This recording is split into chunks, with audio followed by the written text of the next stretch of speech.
So we'll pick up in this video with urban/rural conflicts, prohibition. So we've already talked about the fact that rural America viewed the cities as a hotbed of sin and self-indulgence and materialism. And this plays out in the prohibition movement as well. The 18th Amendment was ratified in 1919, and this amendment prohibited the manufacture, transportation, and sale of alcoholic beverages. And this really signaled a great victory for the forces of rural conservatism. And really, this movement had been around for a while, since President Jackson during the Gilded Age. And of course, it was a part of the progressive movement. The Women's Christian Temperance Union and the Anti-Saloon League fought hard for prohibition. And though this amendment was later repealed, arrests for drunkenness decreased, alcohol-related deaths decreased, and men stopped spending their whole paychecks on alcohol.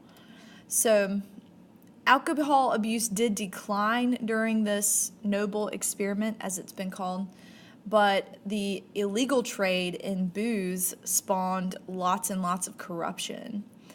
By the end of the decade, though, it was really apparent that prohibition had failed. And so on December 5th, 1933, the 21st Amendment was ratified. And this was announced in his proclamation from President FDR, repealing the 18th Amendment of January 16th, 1919. The Ku Klux Klan. So the KKK was founded in 1915 by a former preacher named William J. Simmons. And in 1923, they achieved peak membership of 5 million people. And it's important to remember that the KKK did not only target blacks, but they targeted immigrants in general, especially Jews, and they targeted Catholics as well. And their tactic was to use patriotism, nativism, morality, traditional Americanism to serve as an appeal to the people. And the Klan usually found their supporters among middle-sized cities, small towns, villages, usually in the Midwestern and Western states. They burned crosses on people's property, they intimidated business owners into firing blacks, and they organized mass demonstrations. Factionalism and misconduct by the leaders actually weakened the Klan. It made it less appealing to the people that they weren't organized and they weren't well administered. And so by the late 20s, it was in decline, and by 1930, they only had 9,000 members. So in 7 years, they went from 5 million members to 9,000 members.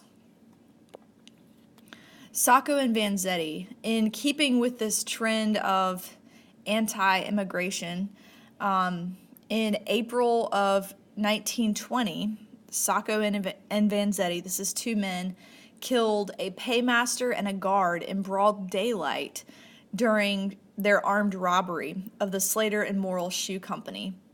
And again, this was April 15th, 1920, South Braintree, Massachusetts. And Sacco and Vanzetti were Italian immigrants. And really, it wasn't so much that they did or didn't do it, it was that they didn't receive a fair trial. The judge, for instance, in private called them those Italian bastards. That was his term for them. And really, he treated the case like he was the prosecuting attorney. And whether they did it or not, it was a travesty of justice. And people recognized that. There was lots of appeal to keep them alive so that they could receive a new trial. But they were executed in August of 1927 by the electric chair. Modern ballistics, after looking at Sacco's gun, think that he at least was guilty, but they're not sure about Vanzetti. Literary trends. So the horrors of World War I, combined with fundamentalism and the Red Scare, led intellectuals to sort of abandon the hopeful experimentation of the pre-war period. and intellectuals became increasingly critical of society. F. Scott Fitzgerald, for example, symbolized this lost generation and tried to capture the spirit of this generation in his novels. This Side of Paradise and The Great Gatsby are examples of that. Some writers and artists even became expatriates. They would move to Berlin or Rome or Paris, where they could actually live more cheaply. The most talented of this group of people was probably Ernest Hemingway, and he became the symbol of the expatriate American intellectual. He wrote The Sun Also Rises and A Farewell to Arms. And in those, he revealed a sense of outrage at life's meaninglessness. And you really see this trend after World War I. All of life is meaningless. And it was really because for the first time they had been exposed to wide-scale warfare and loss and devastation. Edith Wharton wrote about New York's 19th century elite in a traditional style, and she was actually speaking from personal experience, giving an insider's view of America's privileged classes. And she wrote brilliantly with natural wit and humor, and she wrote novels, short stories, and poetry. H.L. Mencken reflected the distaste of intellectuals for the climate of the times. And probably the most popular writer in general of the 1920s was Sinclair Lewis. And he portrayed the smug ignorance and bigotry of the American small town in his book, Main Street. And he had a couple of other works in Babbitt, Aerosmith, and Elmer Gantry. He also sort of gave a scathing indictment of business, the medical profession, and religion. But there was certainly lots of pessimism in this time period, lots of criticism as well. So the new Negroes. Southern blacks continued to migrate to the north during this time. And while blacks in the northern cities had always tended to live together, this tendency ended up producing ghettos. And within those ghettos, the disappointment of their wartime expectations, they were hoping for more political equality, led to a new militancy among blacks as their hopes and expectations were never realized. So many places were segregated. Even in the newspapers, there were separate headings for black news, and they would say things like in colored circles or things like that. W.E.B. Du Bois wavered between integration and black nationalism. A much more passionate advocate for black rights was Marcus Garvey. Maybe not passionate, but radical. His Universal Negro Improvement Association stressed black pride and a return to Africa. And people like Du Bois considered this guy a fraud. And incidentally, he turned out to be a fraud. He was convicted of defrauding thousands of his supporters when his steamship line went bankrupt. He had defrauded investors and ended up going to prison. In northern ghettos, though, there were some good things that came out of that. Concentration of black populations allowed them to elect representatives to state legislatures and to Congress. Harlem became like a cultural center for writers, musicians, and artists. You may have heard the term the Harlem Renaissance. Jazz became popular. There were black newspapers, magazines, theaters, libraries. And within the ghetto existed a whole different world of economic, political, and social opportunities for black men and women that did not exist in the South. Economic expansion. So despite the turmoil of the period and despite the criticism and the dissatisfaction of intellectuals, the 1920s was an exceptionally prosperous decade in America. The government, by and large, took a hands-off policy economically, and businesses boomed, wages rose, and unemployment declined. And estimates say that as much as 40% of the world's wealth lay in American hands, 40% of the whole world's wealth.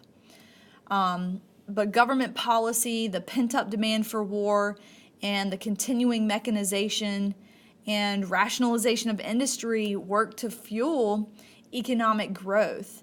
And on top of that, there were new methods of production like the assembly line and time and motion engineering that helped to increase productivity and profits. The age of the consumer. So increases in productivity and prosperity brought about this new age of consumerism, people buying up goods as fast as they could. And producers tailored their goods to meet consumer demand. And of course, the advertising industry made sure that the demand existed. And consumer durables basically led to an economic surge. The automotive industry in particular exerted a powerful multiplier force on the economy. By 1929, Americans drove about 29 million privately owned automobiles. And the car changed family life, and not only family life, but recreational patterns.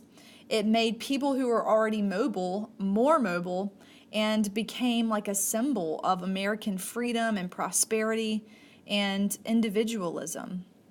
And of course, the man most responsible for the growth of the automotive industry was not a great inventor.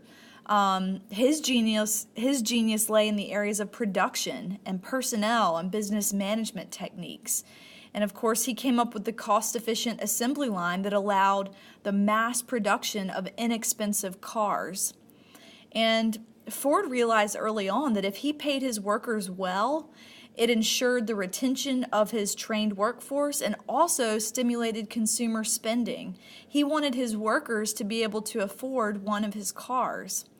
And so the Ford Motor Company's Model T was a low-cost, well-constructed vehicle, and it dominated the market for years.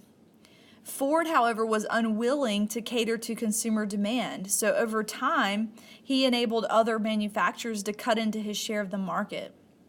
One interesting thing about Ford is that he did not tolerate any union activity.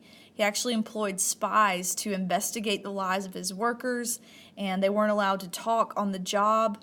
He fired one employee for commenting that he would drive anything but a Ford. So the internal combustion gasoline engines also made motorized flight possible.